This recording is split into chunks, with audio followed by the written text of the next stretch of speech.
lepo pozdravljeni, hvala vsem, ki ste prišli.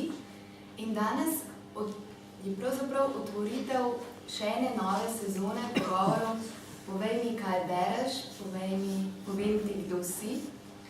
Pogovorov, ki so namenjeni pogovorom z zanimivimi ljudmi o zanimivih knjigah. In leta 2010 smo začeli s temi pogovori, ko je bila Ljubljana svetovna prestolnica literature.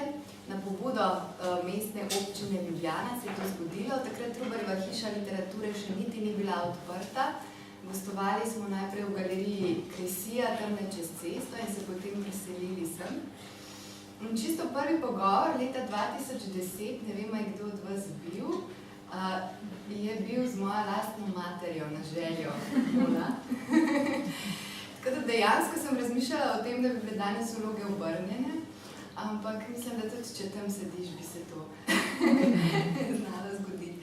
Tokom vseh teh pogovorov sem pogosto slišala vprašanje svojih gostov, najprej pritožbo, kako nemogoče je izbrati samo 5 knjig, kolikor sem jih dala okvirno, čist zaradi časovnega okvira teh pogovorov. In drugo, kako pa naj teh 5 knjig človek sploh izbere. Na začetku je bil kriterij, naj bi bilo tu 5 recimo najljubših knjig. Potem se je ta kriterij spremenil v to, da sem rekla ljudem, lahko izberete knjige po kakršnem koli ključu. In zdaj sem sama v tem zosu, ki sem ga zakuhala, svojo karmo je treba oddelati. In na podlagi vseh teh spraševanj, tudi iz publike so večkrat prišla to vrstna vprašanja, sem rekla, ok, mogoče pa letošnjo sezono začnemo drugače.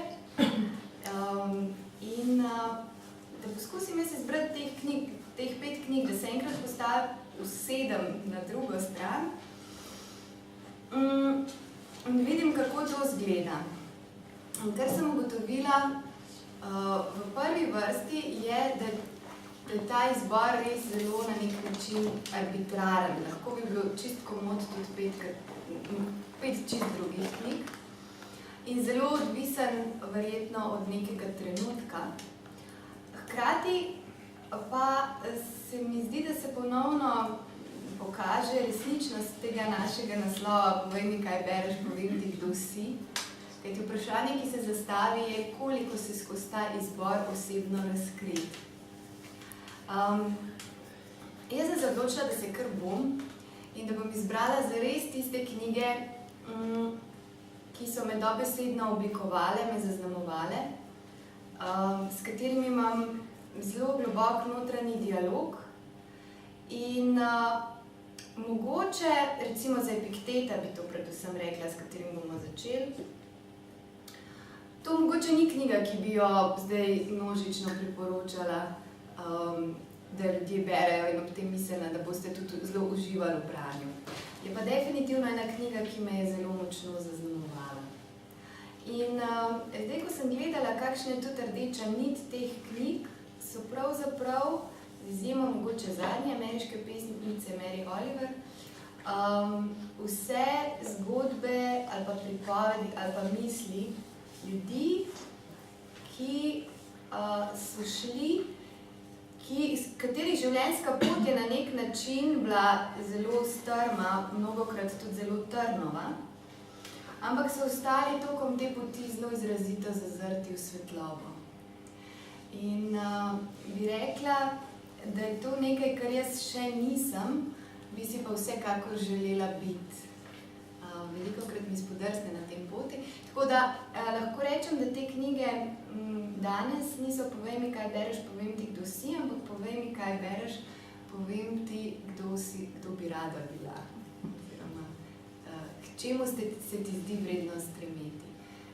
To bi se mi zdel tak primeren naslov tega današnjega pogovora s seboj.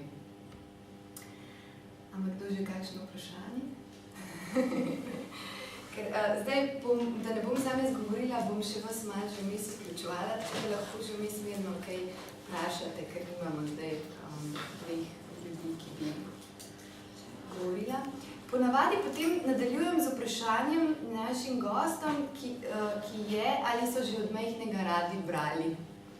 In v mojem primeru je odgovor ja, in to celo preveč. Mislim, da sem bila stara 4 leta, koliko malce, ko sem se naučila brati, in to zaradi tega, ker sem doma terorizirala vse, da so mi morali skozi brati, in potem sem me tako polkam kufor, da so me naučili brati po hitrem postopku. In od takrat niso več slišali zame. Zaprla sem se v svojo sobo in brala ali pisala. In zdaj z Manco sva, posebej Manca, znani promotorki branja.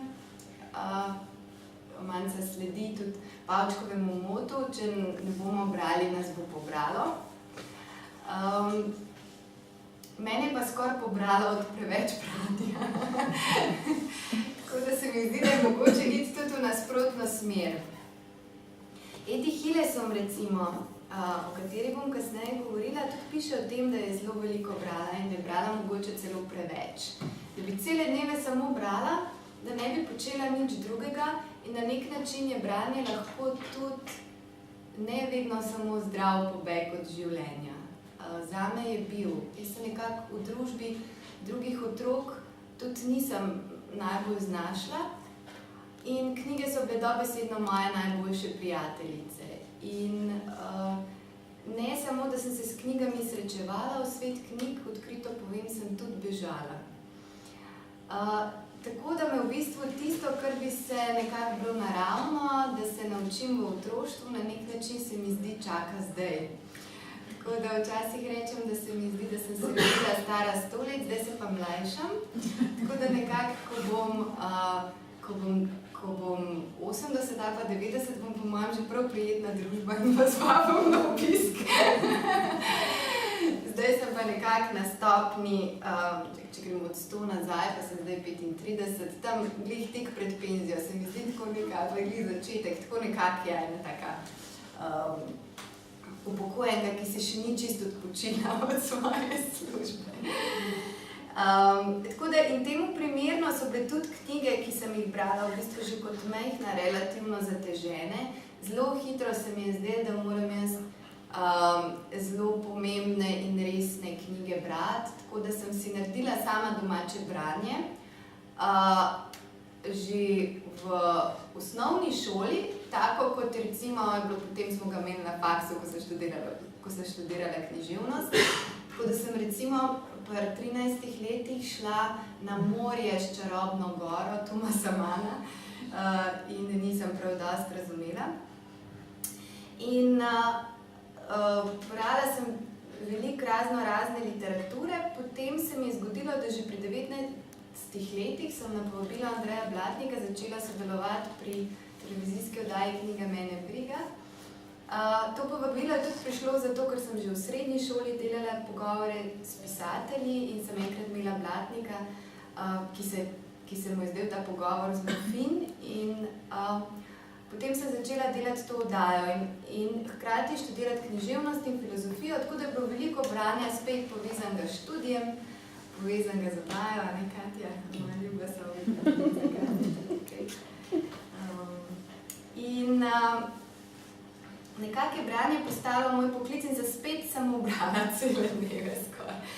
Ob tem sem sicer poskušala malo začenjati odkrivati tudi druge dimenzije.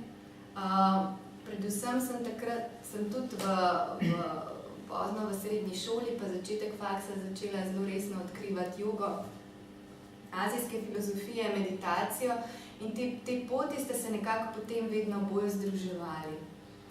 In imela sem to srečo že kot majhna punčka, da sem bila v stiku z zelo zanimivimi ljudmi, zato ker je imela Manca zelo zanimivo življenje, katerega del smo bili na nek način tudi otroci, ker so razni pisatelji, filozofi, publicisti obiskovali in našo kuhno. In jaz sem zdaj hodila na sestanke Nove revije v tistih, skupaj s tabo, v tistih ključnih letih. In sem opazovala vse te ljudi. In potem kasneje tudi se je to nadaljevalo tudi skozi moje lastno delo. In jih v marsičem občudovala, v marsičem pa moram reči, da tudi ne. Nedavno sem poslušala, oziroma ne toliko nedavno, kako leto nazaj, intervju z Matjejem Ricarom. On je francoski zelo ugleden fizik bil, ki pa je zapustil posvetno življenje in postal tibetanski menih. In ko so delali te nevroznanstvene raziskave, kdo je najbolj srečen, je obveljal za najsrečnejšega človeka na Zemlji, ko so delali raziskave na njem. Živi v Dharamsali skupaj z Dalaj Lamo.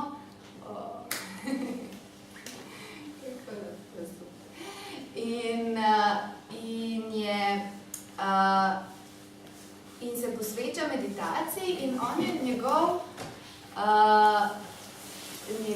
oče je zelo znan francoski filozof. Tako znan, da jaz sem študirala filozofijo, sem pozabila, kdo točno je bil. Ampak Matej Ricar je imel podobno otroško izkušnjo, namreč, da je bil v stiku z vrhovnimi vodilnimi intelektualci svojega časa, pač v nekem večjem merilu francoskem. In v tem intervjuju je razlagal, da je opazoval te ljudi, velike umetnike, velike intelektualce. In kar je opazil, je, da pravzaprav jih je opazoval tudi kakšni ljudje so. In ugotovil, da to, a so oni plemeniti ljudje ali ne, in kaj oni izžarevajo, ni povezano z njihovimi intelektualnimi oziroma umetniškimi dosežki. Da so lahko ljudje, ki so zelo, zelo vrhunski umetniki ali pa zelo vrhunski intelektualci, hkrati izjemno nesrečni ljudje, ki povzročajo v svoji okolici s svojim delovanjem tudi zelo veliko škode, pa zelo veliko trpljenja bližnjim. In moram reči, da sem to tudi jaz opazovala skozi svoje otroške oči in ugotavljala, da samo razum ali pa samo neka umetniška veščina ali pa celo umetniški navdih, da samo to samo po sebi ne osrečuje. Posebej še ne na ta način, kot smo to zastavili v moderni, tako imenovani zahodni družbi, kjer je in umetnost, in znanost, in vednost nekaj izoliranega in tudi zaznamovana s tem mitom umetnika, ki si lahko vse privošči, ki ga je mogoče v Sloveniji zelo karizmatično in zelo daleč pripeljal prav moj lastni ded, to mi je Zupan, oče mojega očeta. Tako da sem tudi po tej družinski zaznamovanosti imela priložnost nekako izkusiti, kakšne sence meče veličina naravnost mitsko genialnih ljudi lahko v življenja bližnjih. Tako da je bila nekako odločitev mojega življenja, že skozi te moje izkušnje, da se mi to ne zdi vrhovna vrlina, da je nekdo vrhunski umetnik ali pa vrhunski intelektualec. Da se mi to nekako ne zdi dovolj v življenju, oziroma ni na meni, da sodim druge, ampak da za moje lastno življenje to ni nekak cilj, k kateremu bi bilo najbolj vredno stremeti. Potem skozi jogo, skozi meditacijo in skozi filozofijo in skozi umetnost, ki je pa nekako prežeta svetlobo, sem pa odkrivala, kaj je tista umetnost, kaj je tista filozofija, kaj so tiste življenjske poti, ki pa osebno me navdihujejo. In tako danes zbiram tudi knjige. Po službeni dolžnosti sicer redkeje, ker vodim precej manj literarnih dogodkov, sicer preberem še tudi kar nekaj in vrhunske literature in slovenske in tuje, ampak drugače knjige zbiram po ključu nekako, kakor me pokličejo. Ampak predvsem je tisto, kar me najbolj navdihuje pri knjigah, to, da nekako dvignejo mojega duha in razširijo perspektivo. In indijska tradicija, s katero sem se ukvarjala, tudi ljubiteljsko, in potem sem imela to srečo, da so mi dovolili o tem še doktorat delati, tako da sem imela dober izgovor, da sem lahko samo to brala, ne da bi si okrog mislila, da se mi je zmešala, ampak potem na koncu kljub temu vedela, da se mi je zmešala. Da samo še enkrat berem. No, skratka, ta tradicija, s katero sem se ukvarjala, je,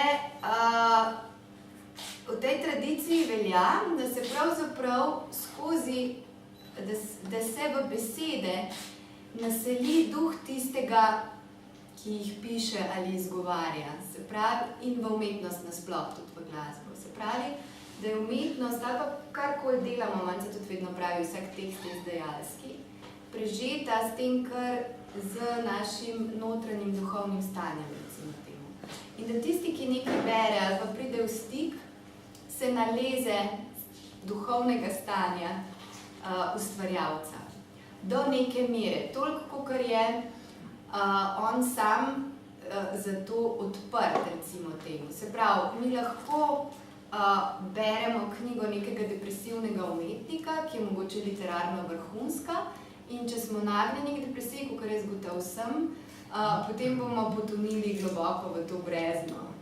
To je moja osebna izkušnja, da ko sem brala sicer vrhunsko literaturo, ki je zelo cinična, zelo depresivna, da se začela pogrezati tako kot v eno tako mentalno močvirje. Recimo nekdo, ki je bolj odporen, mogoče nima tovrstnih učinkov in lahko tistem povsem uživa.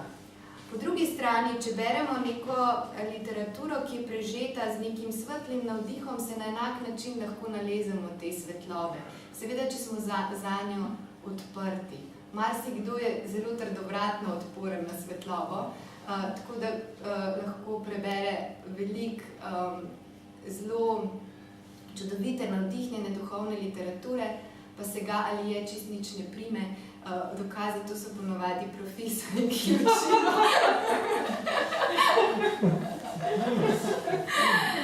Ki učijo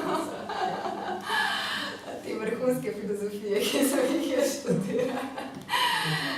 Naj mi zamerijo malce, še se šalim.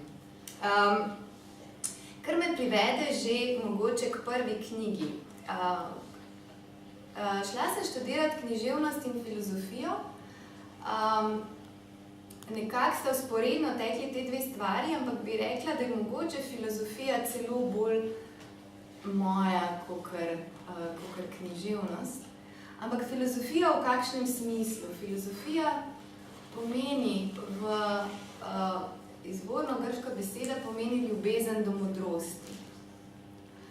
In zdaj v antičnih časih je veljalo, da ta modrost ne bi bila samo neka teoretska modrost iz glave, ampak je to modrost, ki vabi k temu, da premislimo svoje življenje in da v skladu z njo tudi živimo.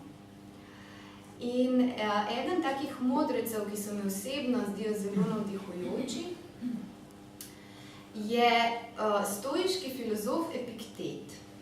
On je živel konec prvega, začetek drugega stoletja, dolgo časa v Rimu, kjer je bil suženj. Bil je sicer tudi hrom, nekateri pravijo, da zato, ker ga je enkrat gospodar tako pretepil. Potem so ga pa izgnali in je živel na področju današnje Turčije, takrat je bilo to grško področje, in se ukvarjal s filozofijo. In njegov nauk je bil tako karizmatičen, da je pritegnil številne ljudi tistega časa.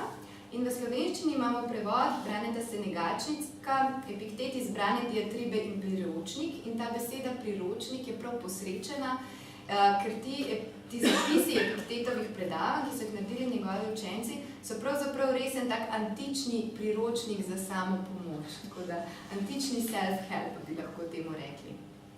To knjigo sem prinesla zaradi tega, ker iz mojega dolgotrajnega študija filozofije v bistvu to knjiga, v kateri se zatekam, kadar mi je težko. Pa tudi, kadar bi se rada malo zabavala. Kajti Epiktet je tudi zelo duhovit. In se mi zdi ravno to, kar sem rekla, da skozi njegove besede žari neka posebna moč nekega zelo globokega spoznanja, ki je, tako da imajo te besede same karizmo. Kar pa pravi o filozofiji in kar je bila recimo moja težava z akademsko filozofijo in zaradi česar mi tudi kariera akademskega filozofa mogoče ne bi bila pisana na kožo, pa recimo iz enega njegovega odlomka zelo lepo tudi izhaja. Pravi, prvo in najpomembnejše področje filozofije je v življenjski praksi uveljaviti načela, kot na primer ne laži. Na drugem mestu je področje dokazovanja, kot na primer, zakaj se ne sme lagati. Tretje pa je namenjeno utrjevanju in oblikovanju teh dokazov, kot na primer, zakaj je to dokaz, kaj sploh je dokaz, kaj je logična posledica, kaj je protislovje, kaj je resnično in kaj je napačno. Tretje področje je torej potrebno zaradi drugega, drugo pa zaradi prvega. Najpomembnejše pa je prvo. Na njem se je treba nastaniti. Mi pa počnemo ravno nasprotno. Mudimo se na tretjem področju in temu je posvečeno vse naše prizadevanje. Za prvo pa sploh ne skrbimo. Zato lažemo, a obenem znamo zelo dobro dokazati, da se lagati ne sme. In to se mi zdi zelo dobra opredelitev te teoretske intelektualne humanistike, recimo temu, ne? Ki na neki intelektualni ravni zagovarja ali pa dokazuje neka določena načela, ampak v sami življenjski praksi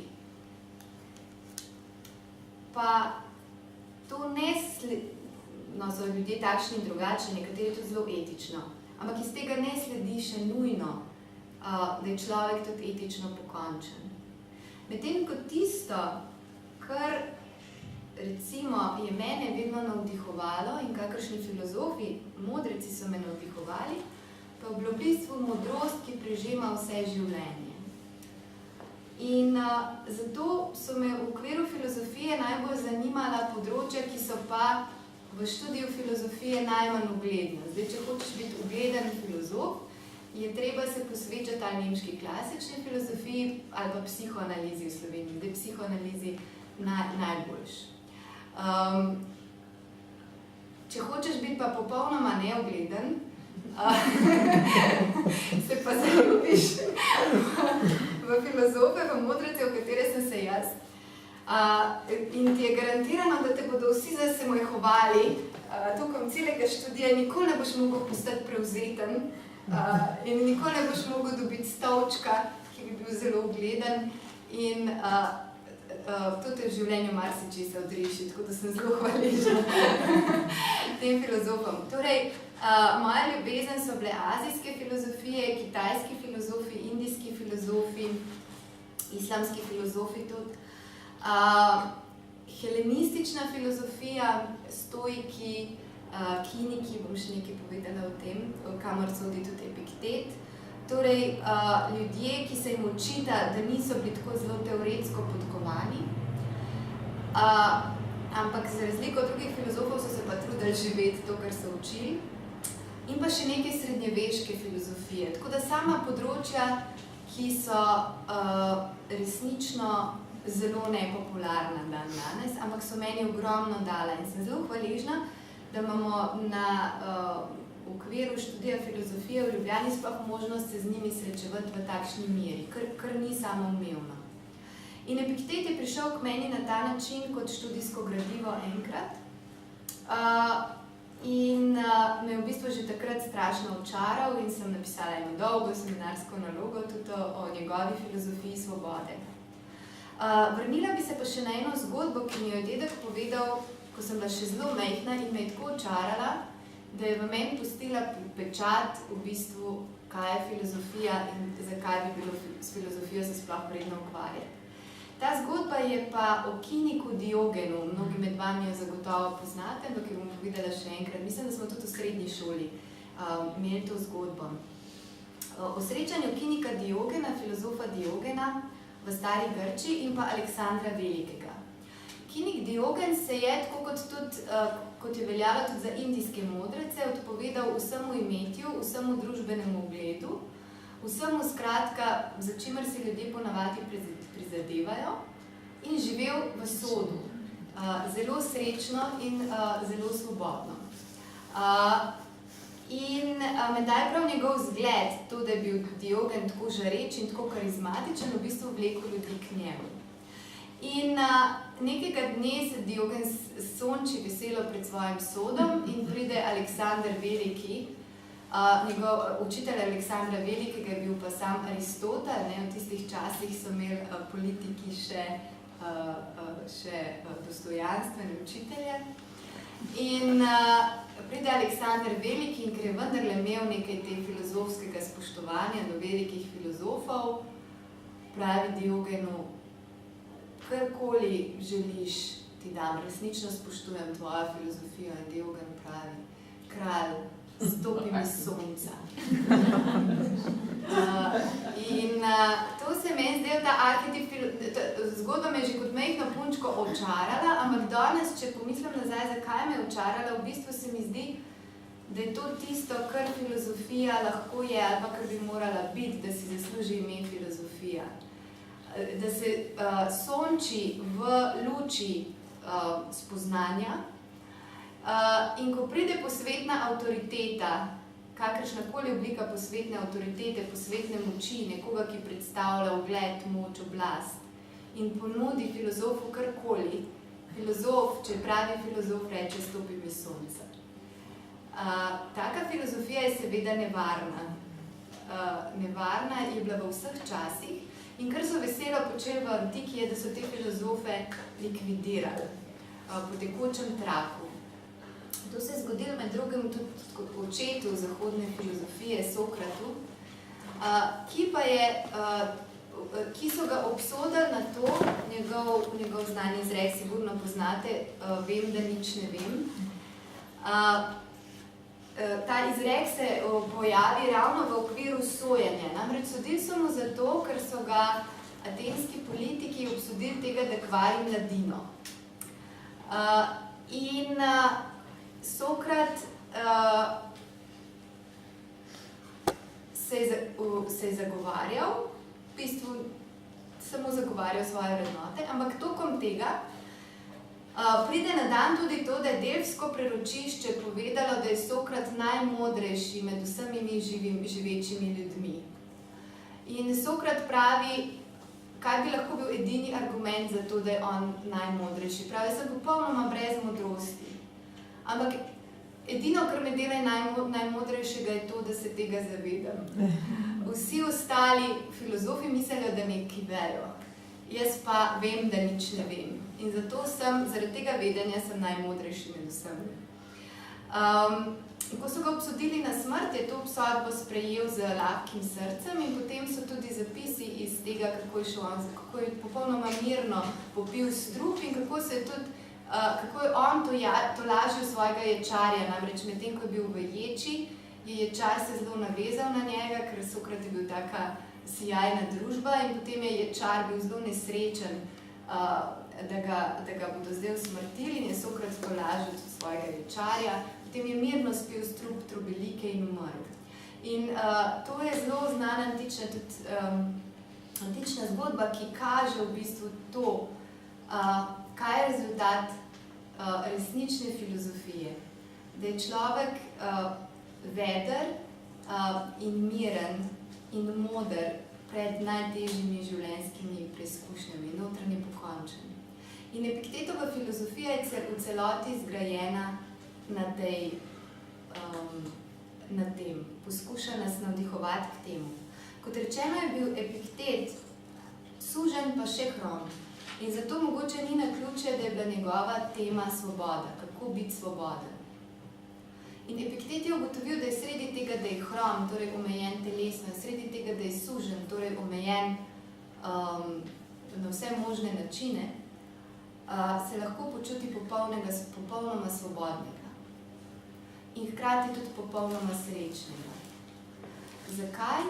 Zaradi tega, ker je bil prepričan, da se lahko drži svojih moralnih vrednot in ostane etično pokončen, ne glede na vse. Zato, ker je pripravljen sprejeti karkoli, kar bi iz tega lahko sledilo.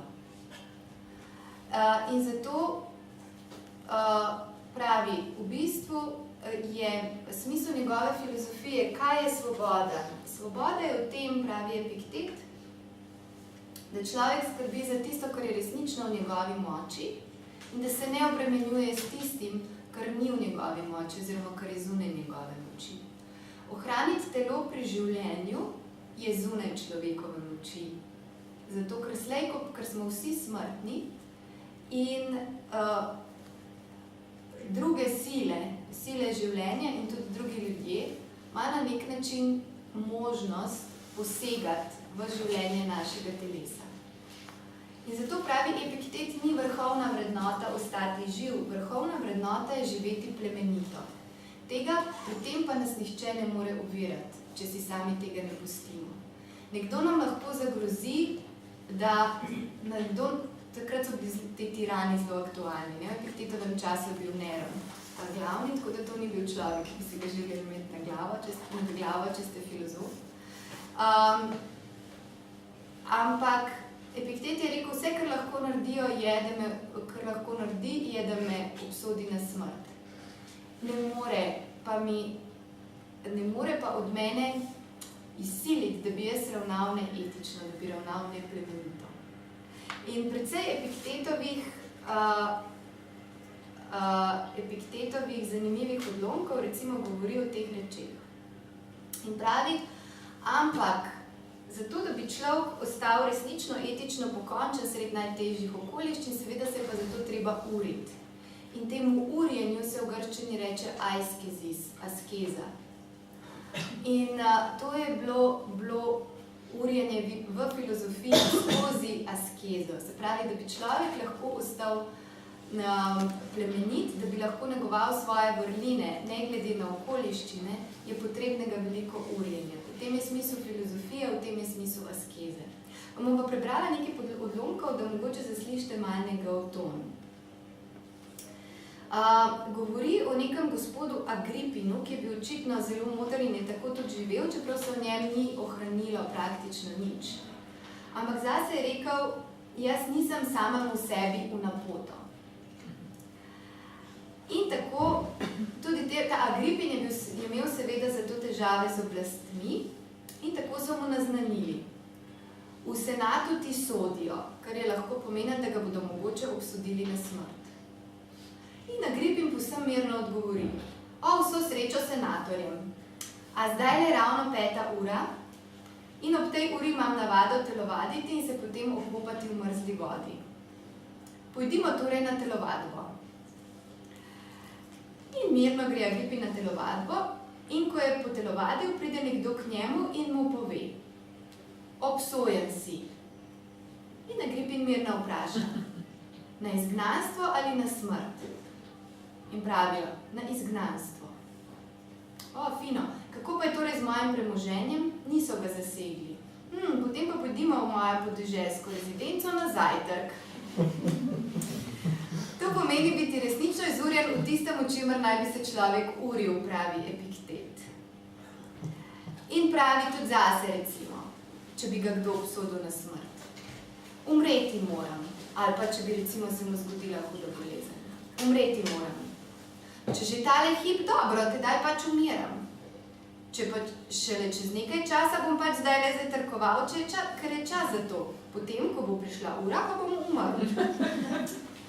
In kako bom umrl? Tako, kot se spodobi človeku, ki pravzaprav vrača tujo lastnino.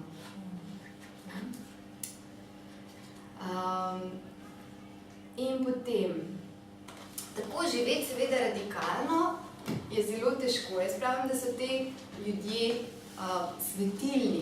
svetilniki nekje, ki kažejo, osvetljujejo mogoče čeri, čez katere se mi spotikamo. Ampak tudi Epiktet sami pravi,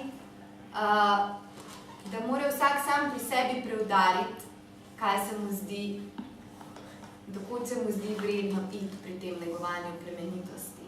Pravi, ti si namreč tisti, ki poznaš samega sebe. Ti veš, koliko si vreden v svojih očeh in po kakšni ceni se prodajaš. Ljudje se namreč prodajajo po različnih cenah. In tako je Florus ki je spet očitno spet neka oseba tistega časa, nekoč razmišljal, ali naj gre na slovesno praznovanje, ki ga prirejal Neron, to je tiranski cesar, da bi tudi sam na njem dal svoj prispevek in mu je Agripin, ki smo ga že spoznali v prejšnjem odlomku, rekel, le pojdi. Na vprašanje, zakaj pa tudi ti ne greš, pa je odgovoril, jaz zakaj, jaz pa niti razmišljam ne o tem. Kdor se enkrat spusti v razmišljanje o takih zadevah, v vrednotenje in preračunavanje zunanjih stvari, je že blizu ljudem, ki so pozabili na svoj lastni značaj. O čem me torej sprašuješ? In Florus pravi, toda če ne bom nastopil v tragediji, bom ob glavo. Pojdite daj in nastopi, a jaz ne bom. Zakaj pa ne? Zato, ker ti gledaš nase kot na navadno nitko v oblačilu. In kaj sledi iz tega? To, da si moraš ti prizadevati, da boš podoben drugim ljudem, kakor tudi navadna nit noče v ničemer odstopati od drugih niti. Jaz pa hočem biti škrlatna nitka, tisti drobni in bleščeči delček oblačila, ki je vzrok, da so tudi vsi drugi deli videti lepi in imenitni. Zakaj mi torej praviš, bodi podoben množici? Kako naj bom tedaj še naprej škrlatna nitka? In to je uvidel tudi Helvidi Prisk in se potem ravnal, spet en pripadnik stojkov. Ko mu je Vespasijan, tudi takratni cesar, poslal ukaz, naj ne hodi v senat, mu je odgovoril. V tvoji moči je, da mi ne dopustiš biti senator. Dokler pa to sem, se moram udeleževati zasedanj senata. Dobro, pojdi torej, a molči, ko boš tam. Ne vprašaj me za mnenje, pa bom molčal. Pač, moram te vprašati za mnenje. Jaz pa moram odgovoriti, kakor se mi zdi prav. Če boš spregovoril, te bom dal ubiti. Kdaj pa sem ti rekel, da sem nesmrten? Ti boš storil svoje, jaz pa svoje. Tvoje je, da me daš ubiti, moje pa, da umrem, ne da bi ustrepetal. Tvoje, da me pošlješ v izgnanstvo, moje, da tja odidem brez bolečine. S čim nam je torej koristil Prisk, ki je bil zgolj en sam posameznik? S čim pa škrlatna nitka koristi oblačilu? Samo tako, da se odlikuje s svojim škrlatnim sijajem in prav na ta način vsem drugim nitim ponudi lep zgled. Ko pa bi cesar komu drugemu ukazal, naj ne hodi v senat, bi ta odvrnil. Hvala ti, ker mi tako prizanašaš. Sicer pa bi takšnemu človeku cesar niti ne prepovedoval hoditi v senat, saj bi vedel, da bo tam tiho kot miš. Če pa bo že kaj rekel, bo to prav tisto, kar bi cesar rad, pa še kup podobnega bo natresel zraven. In nekdo je vprašal, kako pa bomo torej uvideli vsak zase, kaj je skladno z našim značajem? In Epiktet je odvrnil. Kako pa to, da ob levovem napadu bik edini začuti svojo zmožnost in se postavi v bran cele črede? Mar ni jasno, da obenem z zmožnostjo pride tudi zavest o njej? In tako je tudi z nami. Kdor ima kako tako zmožnost, mu to ne bo ostalo skrito. Vendar pa bik ne postane bik kar naenkrat. In tudi človek ne more takoj postati plemenit, temveč se mora podvreči urjenju in skrbnim pripravam in se ne poganjati lahko miselno v stvari, ki so zanj povsem neprimerne.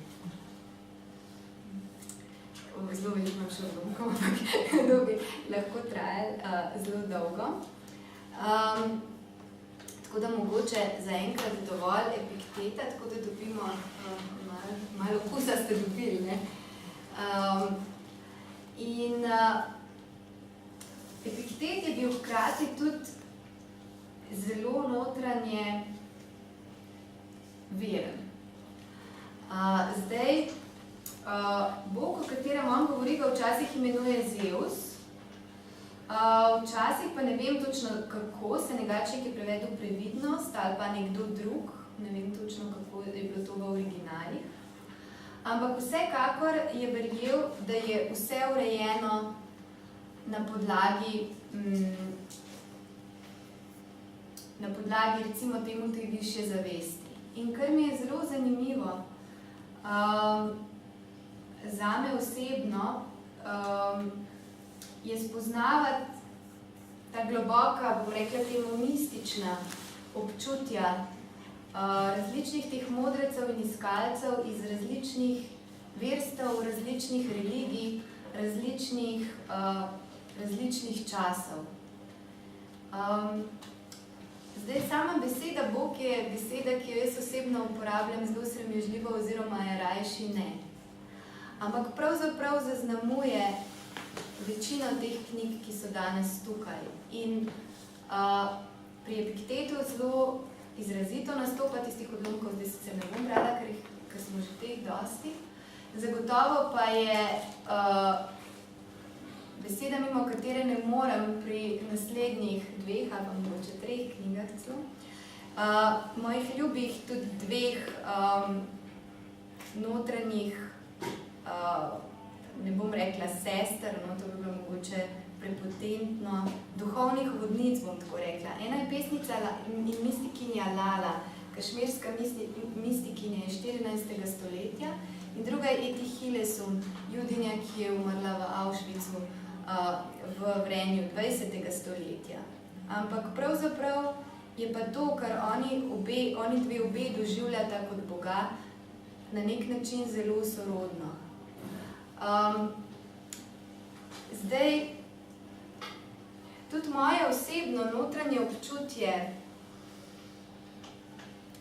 je občutje iz stanj meditacije, recimo, je občutje povezanosti, stika, navzočnosti, prisotnosti nečesa, kar se mi zdi za javni diskurs najprimerneje, da ostane neimenovano, ker je po mojem tudi neimenljivo. Ampak, če bi morali najti besede za to, je mogoče neka vse prežemajoča sila, zavestnost, nek ocean, katerega del neizogibno smo. Velikokrat se med mistiki pojavlja prispodoba vala in morja, se pravi, da je človek kot val v tem božanskem oceanu, v tem božanskem morju, oziroma posamezna zavest, da je kot val v tem božanskem oceanu. In doživetja, ki jih opisujejo mistiki in ki si znajo biti kulturnim razlikam navkljub, v določenih vidikih zelo podobna, je občutek te božanske enosti. Nekateri pravijo, nismo pravzaprav samo kapljica oceana, ampak smo ocean v kapljici. Ne vem, če je to dejansko rumi.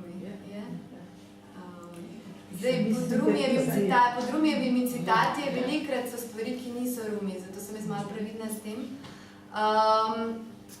Saj veste tudi, moj najljubši Budov mem na Facebooku je I didn't say that, Buda. Ker pod Budov, recimo, najdete vse mogoče citate, ki jih potem sodobne korporacije uporabljajo in tako make your wish come true, pa ne vem kaj še v tem smislu. Tako da, dobro, kdorkoli, no, ampak ta ocean v kapljici je tudi izkustvo mistikov in filozofov, ki sem jih jaz študirala in ki so bili tudi tema mojega doktorata. Kašmirski šivaizem se imenuje ta filozofija in gre za zelo kompleksno filozofijo, ki zdaj ne morem na hitro predstaviti, ampak ideja je, da je vse božansko, da je vse del božanskega, da je vse prežeto s božansko zavestjo, da je v bistvu zavest, ta božanska zavest sama, tisto, kar v sebi sanja svet. Tako, da je, kot da je svet, pojavni svet, so kot nekakšne sanje tega božanstva. In z vidika tega božanskega stvari se pojavljajo, izginjajo. Je v bistvu trpljenje se pojavlja kot naš odziv zaradi našega omejenega videnja. Če se to videnje razširi na to širšo perspektivo, če se ta zavest razširi iz fokusa na en delček, bolj v to perspektivo celote, potem se tudi ta bolečina raztopi v nečem drugem. In o tem priča prav z življenjem pričata prav dve izjemni ženski, Lala in pa Etty Hillesum. Lala je živela v 14. stoletju v Kašmirju in je zelo predano častila Šivo. Šiva je bilo pač ime, ki so ga takrat dajali božanskemu, sicer je pa šlo za neko absolutno božansko. To je bil čas, ko je v Kašmirju nekako bilo enakomerno Kašmir je danes muslimanski, samo 2-3% hindujcev še tam živi. Takrat je bil sicer že pod muslimansko vladavino, je bil pa to, čemu danes pravimo hinduizem, šivaizem takrat še vedno zelo močen. Ampak Lala je bila izrazito nesektaška in kar je zanimivo, je, da je potem postala navdih kašmirskim sufijem in da so njeni nasledniki bili kašmirski sufiji. In da je kašmirski sufizem, torej islamska kašmirska mistika, tudi zelo zaznamovana s šivaizmom. Lala je vse življenje zelo predano, zelo padala tako rekoč v ta mistična stanja in zaradi tega je imela težave v svojem zakonu. Bila je namreč poročena, ampak njen mož in njena tašča, o tem tudi poročal v nekaterih pesmih, nikakor nista prenesla tega, da je bila ona konstantno v teh svojih duhovnih stanjih. Tašča naj mi je daljala jest kamenje, mož jo je pretepal, to se dogaja sicer, no, ne bom rekla samo indijskim ženskam povsod po svetu. In Lala se je odločila, da bo zapustila svoj zakon, kar je v 14. stoletju, ne samo v Indiji, ampak kjerkoli na svetu za žensko pomeni tako rekoč obsodba na izobčenje iz družbe in obsodba na skrajno neudobno življenje. Lala je potem živela kot potujoča asketinja, nekaj časa se je učila pri enem učitelju, potem pa dosegla tako visoka mistična stanja, da je od takrat naprej živela sama, hodila po Kašmirju, bila nepismena, ampak vsake toliko izrekala svoje reke, v kašmirščini se temu reče vak, ker bi bilo najlepše prevesti kot rek, besedno. In to so take kratki izreki, poetični, ki so si jih ljudje zapomnili in so se po ustnem izročilu prenesli vse do 19. stoletja, ko so jih zapisali.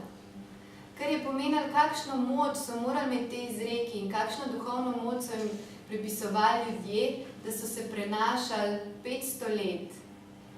Koliko so se vmes spremenili, seveda ne moramo vedeti, nosijo pa duha, ki je edinstven in ki je tudi zelo enovit. Jaz sem nekaj Lalinih pesmi prevedla, zaradi tega, ker sem si iz angleščine, drugače v angleščini obstaja cela knjiga.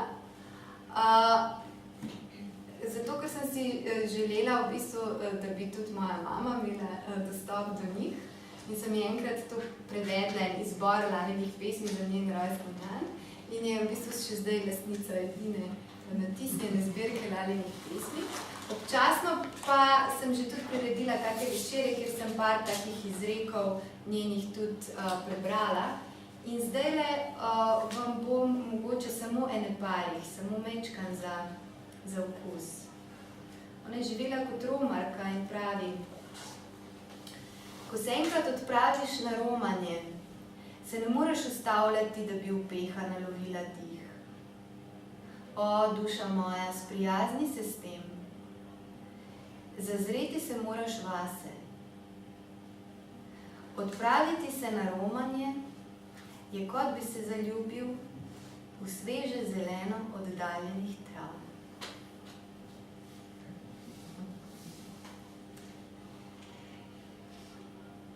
In pravi o Bogu, recimo: zakrit seboj se mi nisi hotel razkriti, ves dan sem te iskala, našla sem te. Skrit si bil v meni, od takrat se igram, zdaj sem jaz, zdaj ti.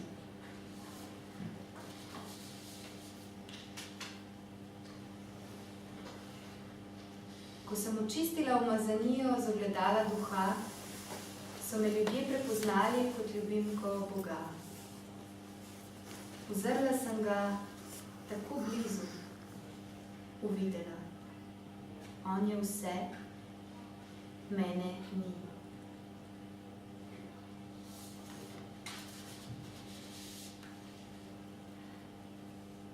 Zdrobila sem svoje srce v možnarju ljubezni, ga odsvrla in pojedla.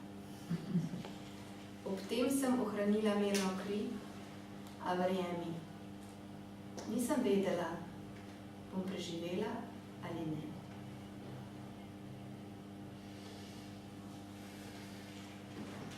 Ujela sem diho votlino grla, namiguje na eno jogijsko tehniko. Luč je zažarela v meni, razsvetlila, kdo res sem. Čvrsto sem se oprijela notranje luči, na dolgi poti čez kraljestvo teme. Med hojo sem sejala semena svetlobe, kjerkoli se je moja noga dotaknila tal.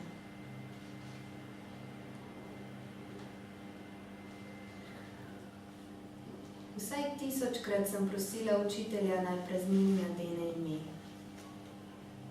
Na to sem se vdala. Le kako bi lahko poimenoval vir, ki rojeva vsa imena?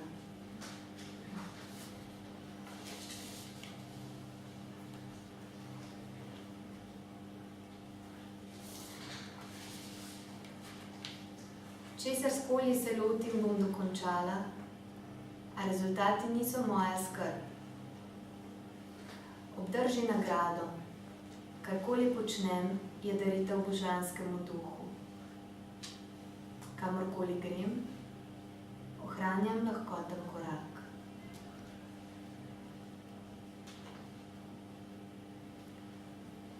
Dobro ali slabo, z veseljem sprejmem oboje. Ne poslušam z ušesi, ne gledam z očmi. Glas me nagovarja iz srca, kjer dragulj žareče sveti, tudi ko zunaj razsaja vihar.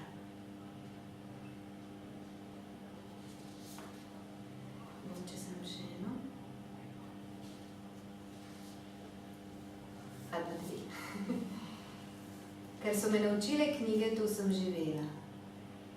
Česar me niso, sem se naučila sama. Šla sem globoko v gozd in se borila z levom. Nisem prišla tako daleč, ker bi učila eno in delala drugo.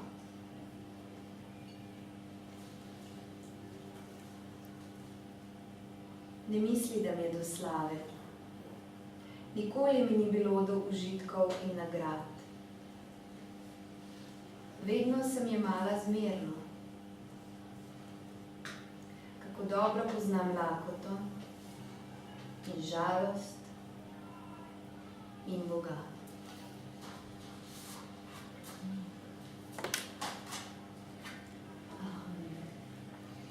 Da glas jo nagovarja srca, tudi ko zunaj razsaja vihar. In to božansko, ki se javlja sredi lakote in žalosti, o tem se mi zdi pa v 20. stoletju na fascinanten način pričuje E.T. Hillesum.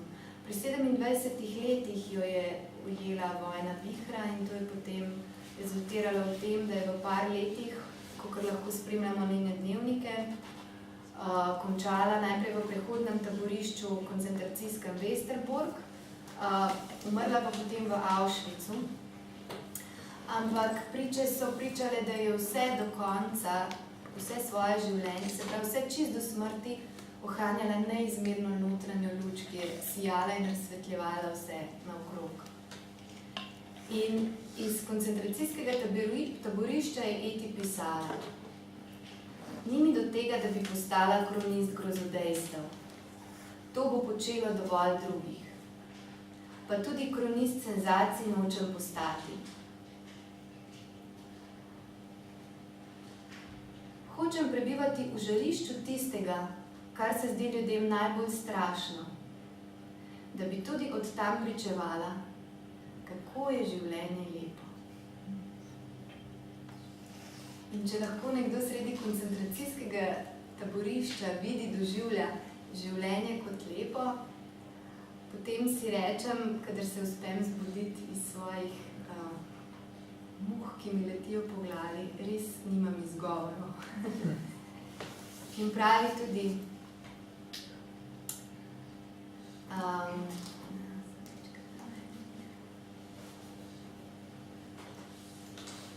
nikogar ne sovražim, nisem zagrenjena.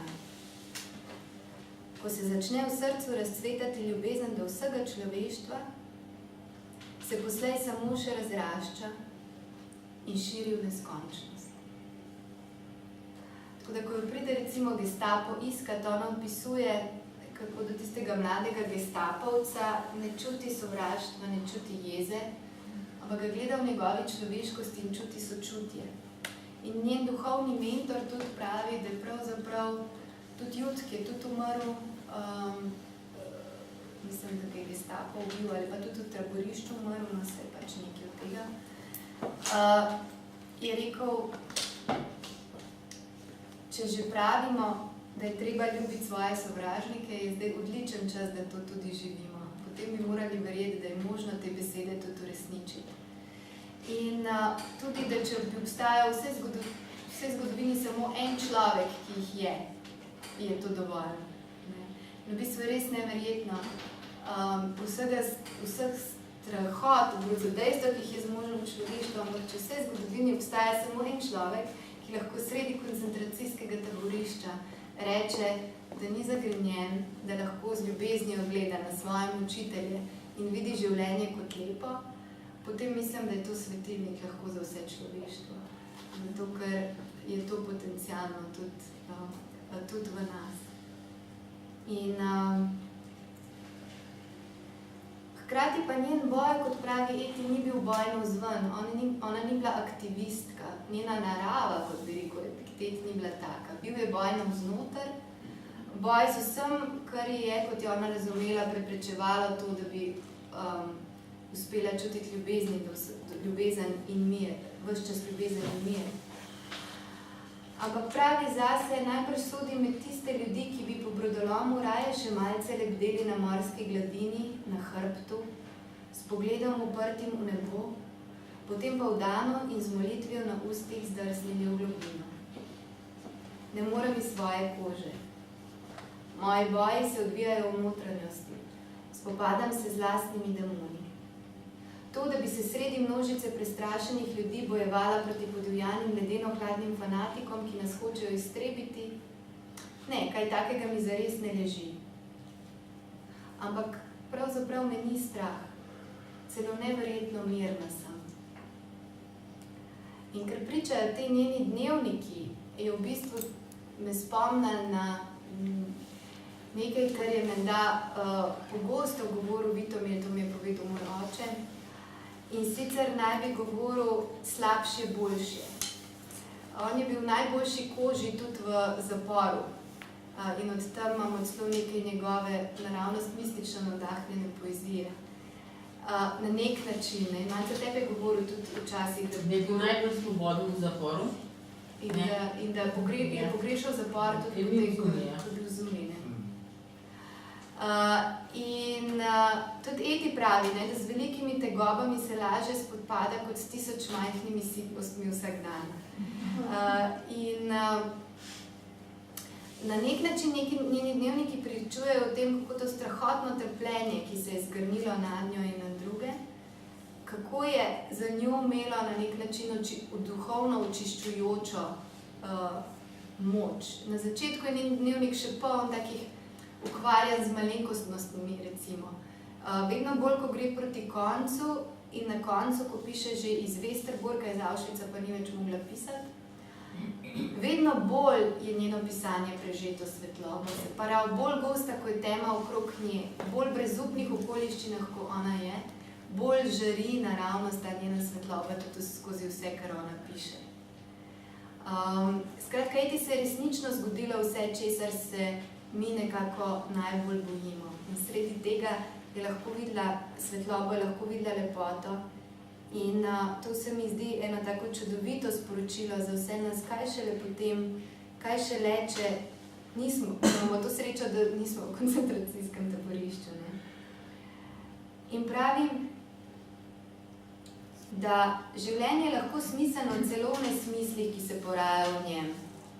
Če človek zna vsaki stvari odmeriti ustrezen prostor in je zmožen nositi v sebi življenjska protislovja, se ta naposled nekako poveže v zaključeno celoto. Takoj, ko poskušamo neko stvar izločiti, ker je ne moremo sprejeti, ko iz objestnosti in samovolje priznavamo določen vidik življenja, drugega pa ne, postane življenje dejansko nesmiselno. Celota izgine in poslej je vse samo še naključje. In pravi, čeprav je življenje zdaj po eni strani težje in nevarnejše, je hkrati postalo bogatejše. Mnoge zahteve so odpadle. Vsako dobro stvar sprejemamo kot dar z neba, za katerega smo hvaležni. Sam še eno stvar preberem. Njena čudovita meditacija na Jasmin. Jasmin je sicer moja najljubša cvetlica.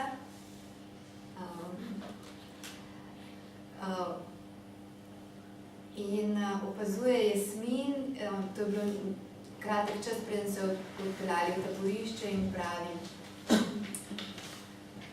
sonce na tej verandi, rahel veter, ki boža beli Jasmin. Oh ja, Jasmin. Moj Bog, kako je to sploh mogoče? Tam stoji ukleščen med razbarvani zid sosednje hiše in garažo. Izteza se čez plosko, temno in blatno streho garaže. Ob tej sivi in blatni črnikasti gmoti je videti ves sijoč, ves nedolžen, bujen in nežen, kakor drzna mlada nevesta, ki je zašla v zanikrno mestno četrt. Ničesar ne vem o Jasminu, saj mi tudi ni treba. V norem 20. stoletju je še najbolje verjeti v čudeže. Jasmin je tak čudež. Zares verjamem v Boga, čeprav me bodo morda v kratkem žrle uši, ki je na Poljskem. In potem kasneje. Trpljenje samo po sebi ne uskruni dostojanstva. Človek lahko v trpljenju dostojanstvo ohrani ali pa ne. V mislih imam naslednje. Večina zahodnjakov ne pozna umetnosti trpljenja in se mora zato otepati s tisoči strahov, ki nadomestijo bolečino. Otepati s tisoči strahov, ki nadomestijo bolečino. Jaz se v tem zelo prepoznam. Tako pristanejo v nečem, kar sploh ni več podobno življenju. Ljudi napade strah, resignacija, zagrenjenost, sovražno obup. Moj Bog, vse to je še kako razumljivo. Toda kaj nam potem sploh oduzamejo, če nas pokončajo? Sprašujem se tudi, ali se počasno hiranje tukaj, kjer nas razjeda tisočero strahov, zares tako zelo razlikuje od umiranja na Poljskem zaradi roja uši in lakote. Smrt, tudi najstrašnejša, moramo sprejeti kot nekaj, kar sodi k življenju. V enem samem življenju je dovolj prostora za vse. Za vero v Boga in za bedno smrt.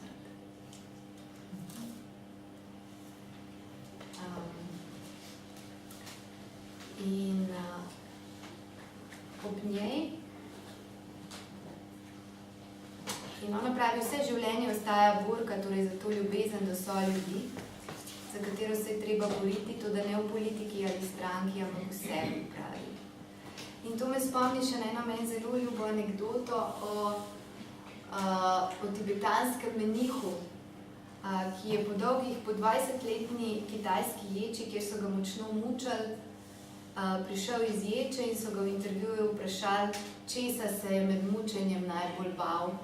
In je odgovoril, najbolj sem se bal, da bi izgubil sočutje do svojih mučiteljev.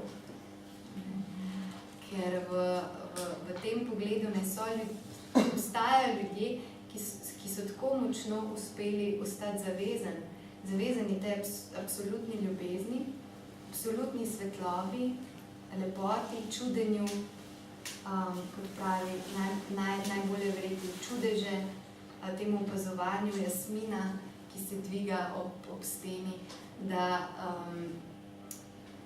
da meni daje upanje in meni daje zavest o tem,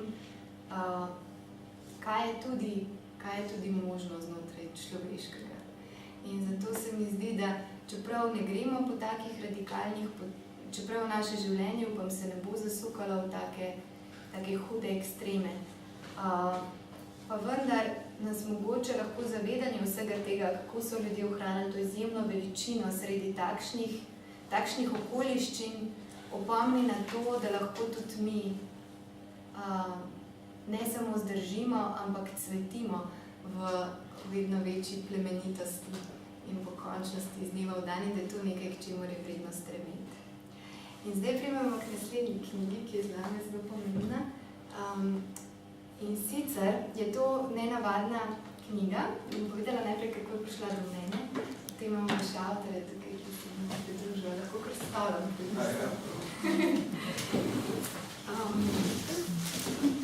In sicer bom najprej povedala, kako sem dobila to knjigo. Enkrat sem nekega dne sem šla k Manci na obisk in ta knjiga je tam na mizi. In to je ena mnogih knjig, Manca dobi na dan paket približno, ne vem kolikih knjig, ogromno knjig dobiva v branje.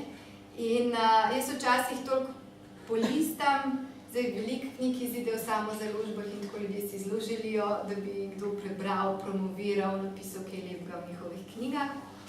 Ampak ta knjiga nekako, ne vem, mene je kar pritegnila, nekako, ne vem, ne znam tega pojasniti. In potem sem jo nekje odprla in tisto, kar sem prebrala, še vedno se spomnim, kaj je to bilo, me je sploh izjemno nagovorila, tako da sem potem Manci ukradla to knjigo. To je knjiga Viljama Gogarja, ki zdaj sedi ob meni in ki se je odločil za nenavadno življenjsko odločitev v 30 letih ob bleščeči karieri in precej premoženja, ki se mu je nabrala v življenju.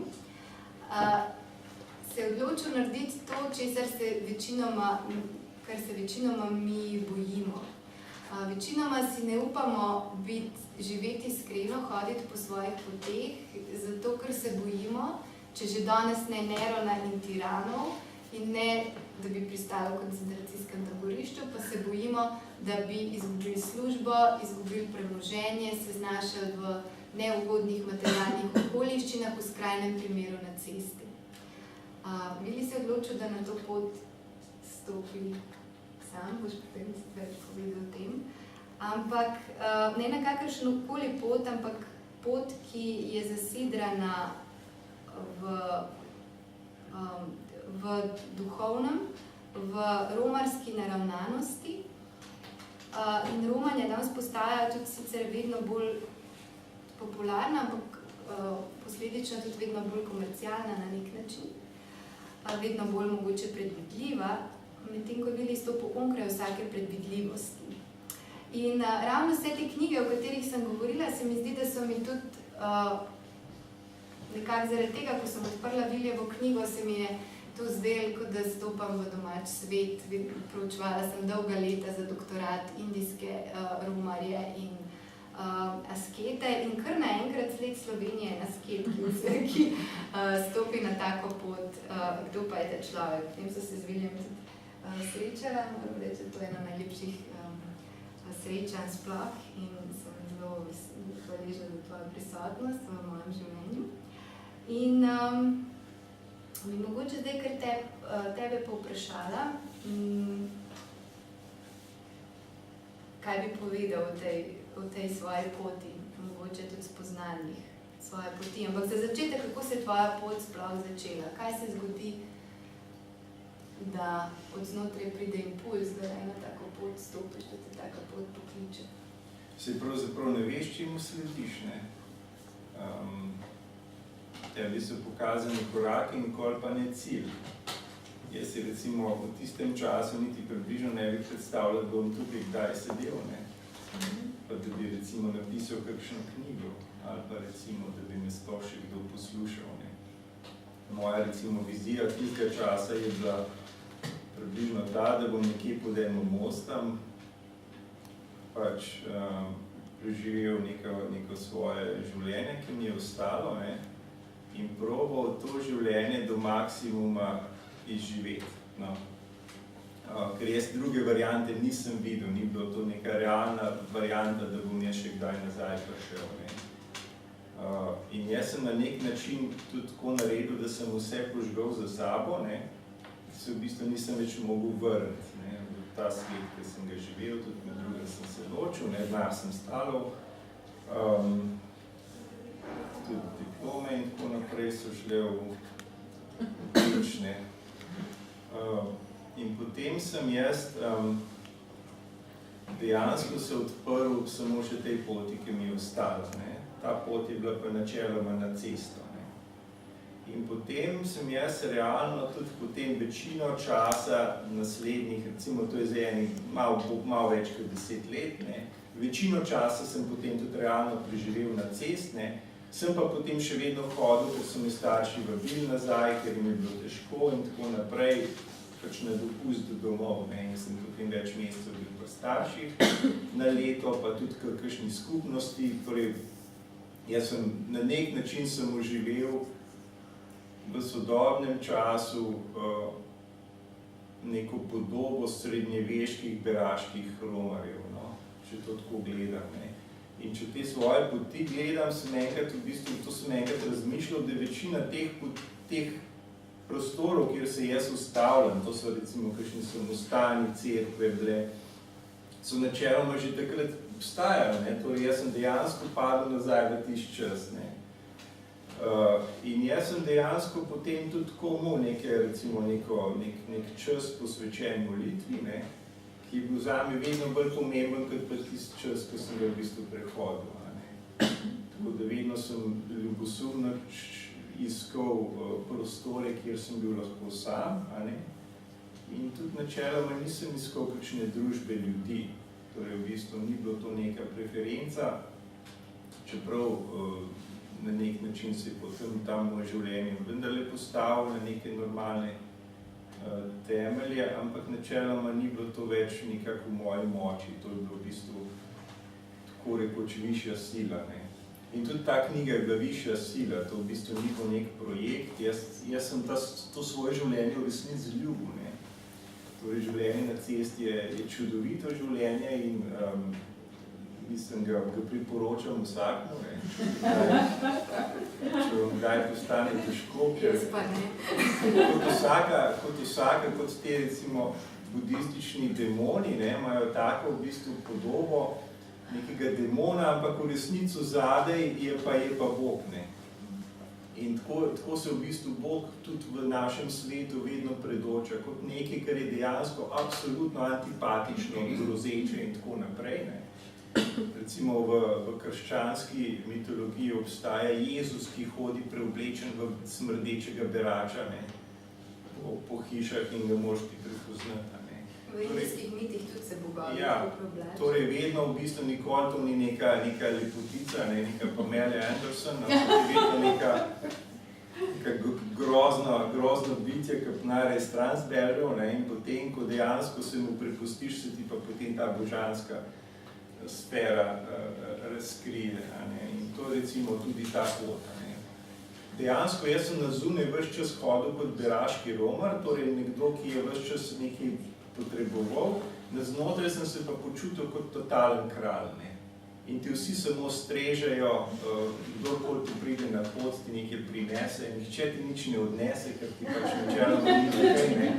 Ljudem se smilaš, ponujajo ti stanovanja, recimo, ne vem, vikendice, ne vem, karkoli že pač, ne. Ker je načeloma pač tista sila, ki je mene na pot potegnila tako močna, da dejansko je svet pod pač nekako v rokah, ne. V bistvu sama ta sila potem odloča, ne, kaj boš ti imel, pa kaj ne boš imel, ne.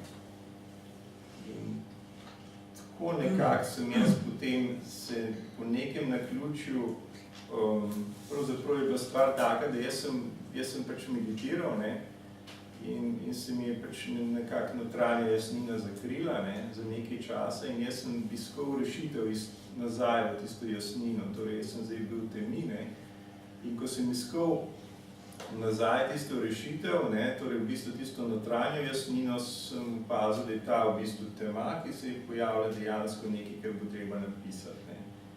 In torej sem jaz v bistvu začel knjigo pisati, tako kot približno greš na WC, torej nekaj, da bi v bistvu sebe ven spravil, da bi spet bil recimo normalen, ne. In na tej ravni jaz nisem imel nobene izbire, jaz nisem mogel reči, da ja bom to knjigo pisal ali ne, ker če sem jaz to hotel, ne, na nek način sebi pomagati, sem jo mogel pisati, ne. In je ta proces potem trajal približno 6 let, ker jaz sem vmes hodil, torej moja prioriteta je še vedno bila pot, ne. Pa življenje, ki sem ga živel na poti. Knjiga je pa mimogrede nastajala pač zelo tako kot nek tak svoj glav otrok, je imela neko svojo pot in neke svoje želje in neke svoje potrebe in jaz sem jim bolj ali manj s težavo sledil. Ta knjiga je precej nenavadna, ti tudi praviš, da je pravzaprav njen smisel ne toliko v samih besedah, ki so nekako kar prihajale in včasih so take, da niti ne vemo, kaj pomenijo in tudi ti nisi vedel, ampak da je nek smisel za tiste, ki recimo to začutijo v nekem duhu, ki ga knjiga posreduje. To je knjiga, ki ni nikjer naprodaj, ki je ni v knjižnicah, ki vas slučajno najde, recimo, če ste danes tukaj, imate šanso, kdaj najde, strani so neoštevilčene. Utrinki, ki se pojavljajo v njej, so v bistvu ene take meditativni utrinki, ti si tudi precej meditiral, vsakič preden si pisal. Vsaj jaz sem to knjigo doživljala kot dogodivščino, pravzaprav tudi kot neko prispodobo, ki lahko tudi meni, ki ne živim na cesti, govori nekaj o notranji poti, ki jo živimo v tem življenju, takšno kot je, seveda pa so bile te tvoje dogodivščine tudi zelo dobesedne. In zračunal si, da si prehodil več kot 50.000 kilometrov v teh 12 letih, ko si hodil, torej da si Slovenec, ki si dejansko največ prehodil, to je več kot okrog. Potem bi lahko, iz tega bi lahko se zgodila senzacija, mediji so te tudi vabili, hoteli so posneti dokumentarec o tebi, kar si zavrnil. In v bistvu tudi ta knjiga nekako, si predstavljam, da bi v tem lahko napisal pač čudovito, berljivo, vse že zgodb, ki si jih meni povedal, tak izjemen roman, iz katerega bi ti postal taka velika zvezda, ampak nekako si pa napisal knjigo, ki je namenjena redkim, tudi sam praviš. Ja, ker je poudarek je v bistvu na meditaciji, ne. To je v bistvu nekako v besede upodirana meditacija in v bistvu ves poudarek je na tej energiji, ki bo človek začutil, ko to bere. Zato je to rekoč neke vrste slikarija, ki želi prenesti nekaj, kar je pač med vrsticami mogoče tukaj. Tako da temu je bilo pač vse tudi podrejeno in tudi jaz sem bil nekako žrtev tega, da sem mogel zelo veliko v tišini sedeti, preden sem lahko začel to pisati. Tako da na nek način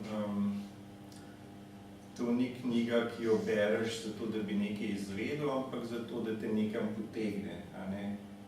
In tu pa tam kakšnega bralca celo res potegne. Pa predvsem bralke. Ja, predvsem bralke, ampak duhovnost je načeloma ženska prvina. Ne vem, če vam je znano, Mohamed je v bistvu v Koranu določil kot obvezo obiskovanje petkove molitve samo za moške. Torej, ker je že on vedel, da bojo ženske same po sebi hodile in tudi je tako, pol. Ta procent, ki ga tukaj vidimo, tudi kaže. To smer. Zdaj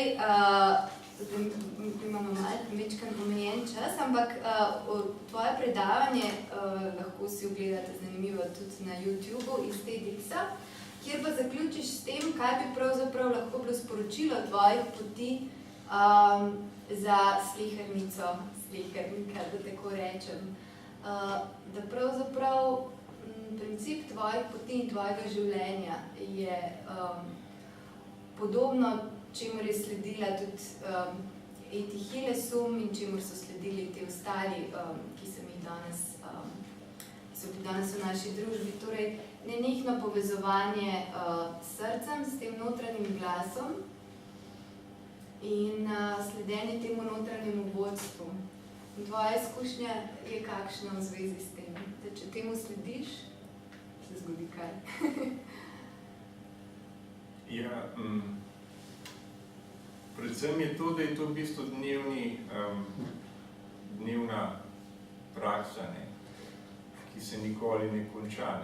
Torej, v bistvu, ne glede na to, kakšno pot si prihodil, je jutri nov dan in spet nova preizkušnja. In si spet postavljen na to, da se ti v resnici nič ne da, da bi raj zaobšel tisto, kar je težko, in se zavlekel v kakšen brlog, in lepo užival v grehu, v nekem takem navideznem miru. Tako da to je v bistvu ves čas v tebi in jaz sem se v bistvu v romarja prelevil iz salonskega mačka, ker je zelo rad sedel in bral knjige. In v bistvu jaz sem to še vedno ostal, kljub vsemu jaz v bistvu še vedno to nekako zelo rad počnem. Zdaj pa edina razlika s tistim prej je pa to, da zdaj poznam posledice, tega, če pač to preveč počneš. To smo taka antireklama za knjige. Govorimo preveč brali, ti govoriš o preveč brali. Ja, saj tudi to je potrebno. Če je reklama, mora biti še antireklama, da človek najde neko svoje ravnotežje. Torej, tudi molitev je na nek način lahko pač preveč ali pa, če v bistvu, kako si ti govorila, da v bistvu včasih menihe odnese v kakšne svetove. Tako da v bistvu vsega je lahko tudi preveč. In da ne bo preveč tega našega današnjega večera, jaz bi v tvoji knjigi samo dodala, da za mene je to tako kot vse te knjige, ki sem jih zdaj imenovala, torej kaj bi bil njihov skupni imenovalec. Tisto, kar sem jaz videla, da me ovira pri mojem življenju, živeti pristno, iskreno, globoko, je bilo ogromno nekih strahov in verjamem, da je to zelo človeško in nam zelo skupno. In se mi zdi, da vse te knjige, vsi te ljudje, zgodbe vseh teh ljudi nekako vabijo ven iz strahu, v zavedanje, da pravzaprav se tisto najtežje lahko razkrije kot en velik blagoslov, ena velika dobrobit. Ampak, dokler nam pa ni tako zelo težko, bom pa zaključila še z ameriško pesnico Mary Oliver. Iz te knjige, kakšen stavek preveč? Popotnik. Rajš ne. Ja, ne, bolj občutek. Dajte nekje odpreti, ker to knjigo se tako malo nekje odpre. Pa dajte vi, če... Kaj zvolite? Jaz potem. Pa ne, glasno prebere, tisto, ker sem ovo odprl. Drugi stvar. No, tudi jaz berem, če želite. Jaz se berem. Kaj nas bi bilo strah? Aha, okej.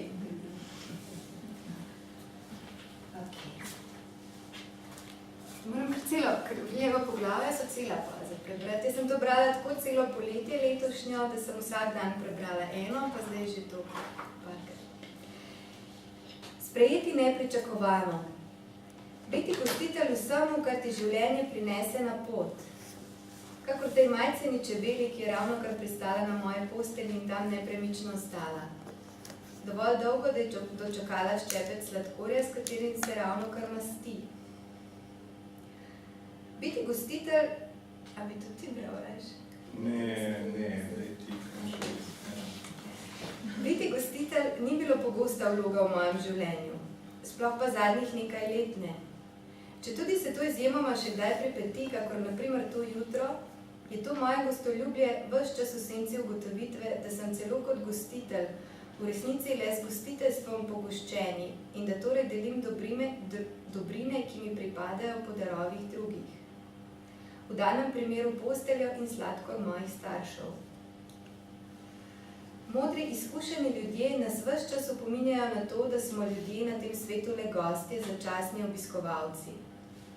Trdijo, da smo vsi samo uporabniki njegovih storitev. Nevidna roka nas hrani na podoben način, kakor je moja poskrbela za malo krilato gostjo tega jutra. Ko spoznanje tega prežene iluzijo samoumevnosti, jo nadomesti hvaležnost. In včasih osuplost nad inventivnostjo te nebeške skrbi.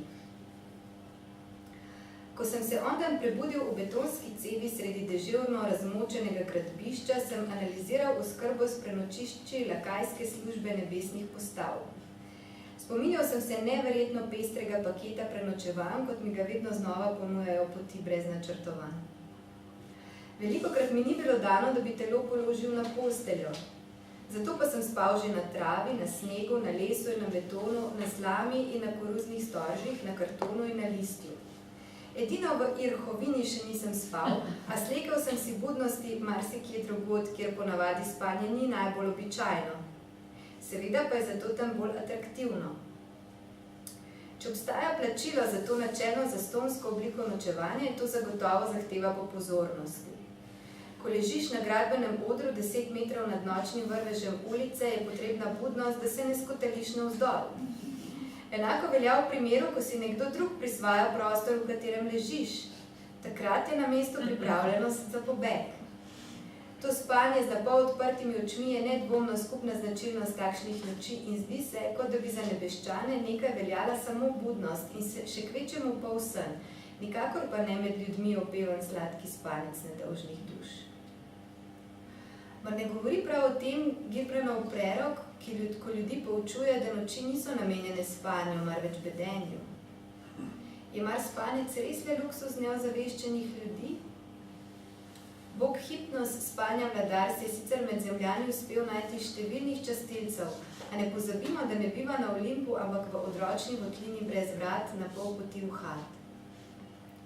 Spanja predani častilec tudi sam, sem se prav rad zapiral oči tudi tam, kjer bi jih drugi ne mogli. Overjeni skrivač mrožjih sposobnosti dremanja, pa sem bil v svojih skrivališčih občasno le odkrit. Kadar sem bil na to po želji boginje Fortune povabljen prenočevat k ljudem, se je moj tako brezpravni spanec utegnil razvedriti in se palačinki podobno raztegniti. Celo takrat pa sem pazil, namesto na varnost, na bonton, sredi bazilike strahov, da se ne bom izkazal za dobrega gosta. Ta bazilika je šarlatanskega obredja. Opeva človeka in njegovo skrb, a se obenem brezbožno poklanja materiji, slepa za tabernakelj duha in njegovo skrb za ovdovele. Odtot oni občutek, da živim na človekov in ne božji račun. Odtot nuja, da klečeplazim. Biti gostitelj tudi, kadar sem navidezno samo gost, ti neuresničena želja, ki me vodi po odmaknjenih poteh in mi ne dopušča vrnitve.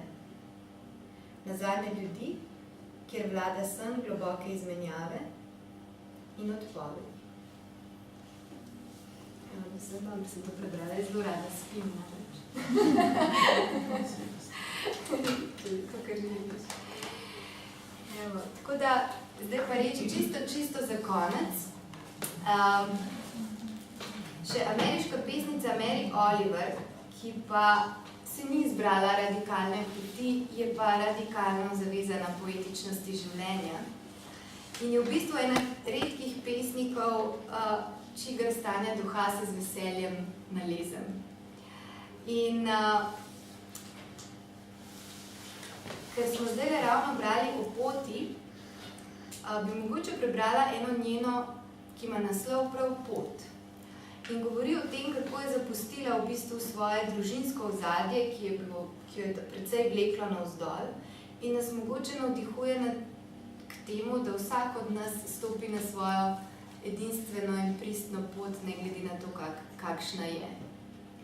Ponavadi pa, ko stopimo na neko iskreno pot, se zgodi, da se vedno znajdejo neki glasovi, ki nas vlečejo nazaj. in tako napravi v poti. Nekega dne si končno vedela, kaj moraš storiti in stopila si na pot. Čeprav so glasovi okoli tebe nenehno kričali slabe nasvete, čeprav se je vsa hiša začela tresti in si začutila tisto znano vest, ki te vleče nazaj. Zakrpaj moje življenje, je ječal vsak glas posebej. A nisi se ustavila. Vedela si, kaj moraš storiti, čeprav je veter s svojimi silnimi prsti pretresal same temelje, čeprav je bila melanholija v njih strašanska. Bilo je že dovolj pozno in noč divja in cesta polna podrtih dreves in kamenja. A korak za korakom, ko si pustila glasove za sabo, so zvezde začele žareti skozi plahte oblakov in prikazal se je nov glas, ki si ga počasi prepoznala kot svojega, ki ti je delal družbo, ko si korakala globlje in globlje v svet. Odločna, da narediš edino, kar zmoreš narediti. Odločna, da rešiš edino življenje, ki ga zmoreš rešiti. Kaj ti? Njena meditacija o smrti, ko pride smrt. In to je še ena stvar, za katero sem hvaležna ti gospe, ki zdaj teče da namreč pri nas doma vedno zelo v bistvu se odprto govori o minljivosti in tudi o tem, da nam pravzaprav minljivost podarja življenju dragocenost. In da v luči tega, da je naše življenje ni večno, se v bistvu lahko bolj zares vprašamo, zakaj in kako je vredno živeti. In pravi Mary Oliver, ko pride smrt kot lačen medved jeseni, ko pride smrt in iz svoje denarnice vzame vse svetleče kovance, da me kupi in denarnico s tleskom zapre, ko pride smrt kot ošpice norice, ko pride smrt kot ledena gora med hrbtne lopatice, želim stopiti skozi vrata vsa radovedna, sprašujoč se, kakšna neki bo tista koča teme. In zato gledam na vse kot na bratstvo in sestrstvo. In gledam na čas kot zgolj idejo in razmišljam o večnosti kot drugi možnosti. In vsako življenje se mi zdi kot svetlica, navadno kot poljska marjetica in hkrati edinstveno. In vsako ime prijetna glasba med ustnicami, ki se nagiba kot vsaka glasba proti tišini. In vsako telo levji pogum in nekaj dragocenega zemlji. Ko je konec, želim reči, da sem vse življenje bila nevesta, poročena s čudenjem. Da sem bila ženin, ki v svoj objem sprejema svet. Ko pride konec, se nočem spraševati, ali sem iz svojega življenja ustvarila nekaj posebnega in resničnega. Nočem vzdihovati in v strahu trepetati ali se predajati jezi. Nočem končati, kot da sem ta svet samo obiskala. In zato, pravi Mary Oliver, kako živeti, velja živeti čuječe. In s to pesmijo bom zdaj zaključila. In ker bo se mi zdi, da tišina po tej pesmi tako lepa in pa zaključek, da je ne prekinem, se bom že zdaj vnaprej zahvalila vsem, da ste bili tukaj in na ta čudovit lep dan. Upam, da se lepo zaključi tudi. In nam vsem želim, da živimo polno in pristno in tudi čudeče. In zato tale zadnja pesem. Vsak dan vidim ali slišim kaj takega, od česar me skoraj raznese od radosti, da se počutim kot igla v kopici svetlobe. Zato sem rojena, da gledam, poslušam, se izgubim v tem mehkem svetu, da se poučim spet in spet o veselju in navdušenju. Ne govorimo o izjemnih, strašnih, grozljivih, nadvse nenavadnih rečeh. Marveč o običajnih, navadnih, povsem dolgočasnih predstavah vsak dan. O, dobra učenka, si pravim. Kaj drugega ti preostane, kot da postaneš mudra ob naukih, kot je ta. Ob neukrotljivi svetlobi sveta, lesketanju oceana, molitvah, stkanih iz trav. Amen.